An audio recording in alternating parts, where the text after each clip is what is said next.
चलो गाइस हम निकल गए हैं खेलने के लिए। हमारे यहाँ गली क्रिकेट है इसलिए हम सड़क पे खेलते हैं और सड़क भी कुछ खास अच्छी नहीं है। ये शुभमन गिल पहले चल दिए देखो। ये हमारा साबरमती स्टेडियम है, इसमें हम खेलेंगे। चलो यहाँ पे खेलते हैं हम हमेशा। ये देखिए हमारी टीम क्रिकेट की।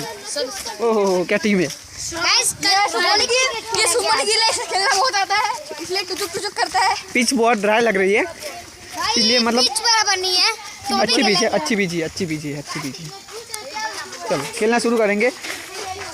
तो भाई पहले बैटिंग मैं करूँगा और हमारे वीर भाई करेंगे बॉलिंग। पहले बॉलिंग मैं करूंगा।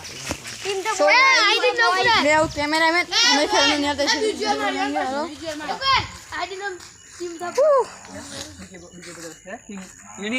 ये था बंजारा बॉय मैं करूँगा बैटिंग। तो देखिए मैं बैटिंग और हमारे वीर भाई कर रहे बॉलिंग।